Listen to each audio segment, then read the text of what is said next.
In the sprawling estate of Willowbrook Manor, nestled amid the rolling hills of upstate New York, lived Alexander Harrington, a self-made millionaire whose fortune was built on tech empires and shrewd investments. His world revolved around boardrooms and private jets, but his greatest treasure was his only daughter, Isabella Rose Harrington. At 16, Isabella, or Bella, as she preferred, was a vision of grace with cascading auburn hair, emerald eyes that sparkled like forest leaves in sunlight, and a spirit as wild as the gardens she roamed. She had everything money could buy: designer clothes, elite schools, and a golden retriever named Luna, whose loyalty was unwavering. Yet, beneath the veneer of luxury, shadows lurked in the corners of their grand home. It started subtly, like a whisper in the wind. Alexander's wife, Victoria, had passed away 5 years earlier in a tragic car accident, leaving a void that money couldn't fill. Alexander buried his grief in work, drowning in mergers and acquisitions, while Bella sought solace in the simple joys of life: the warmth of Luna's fur, the rustle of leaves in the autumn breeze, and the quiet companionship of her childhood friend, Ethan Blackwood, the gardener's son. Ethan, with his kind hazel eyes and gentle smile, was Bella's anchor in a sea of isolation. He was 18, strong from years of tending the estate's vast grounds, and his stories of far-off adventures ignited a spark in her sheltered heart. But Alexander's ambition knew no bounds. He saw Bella not as a fragile soul but as a pawn in his legacy.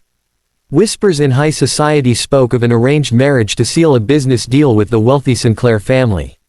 Their son, Marcus Sinclair, was a polished heir with a cold demeanor and rumors of a ruthless streak. Alexander announced the engagement at a lavish gala, his voice booming with pride as he toasted to uniting fortunes. Bella, dressed in a gown of silk and diamonds, felt the world crumble. She pleaded with her father that night, tears streaming down her cheeks. "Dad, I don't love him. I can't marry someone I barely know." But Alexander dismissed her with a wave, his eyes hardened by years of cutthroat deals. "Love is a luxury, Isabella.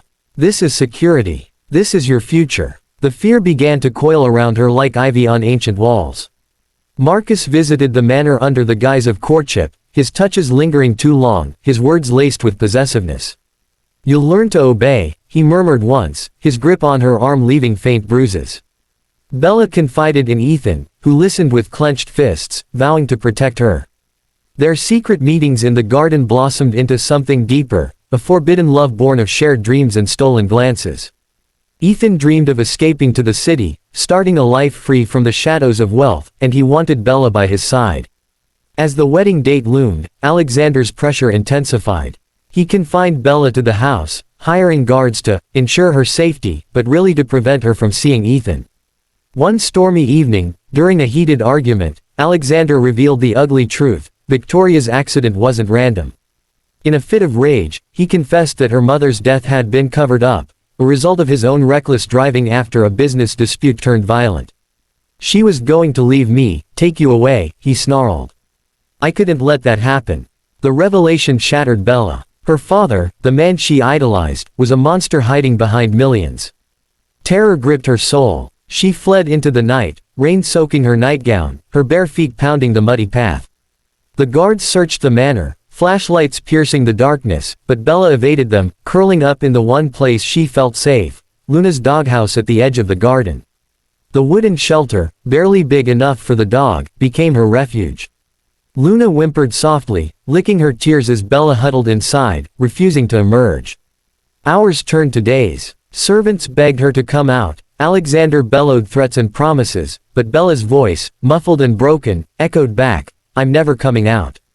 Not until the truth sets me free." Word spread like wildfire through the estate.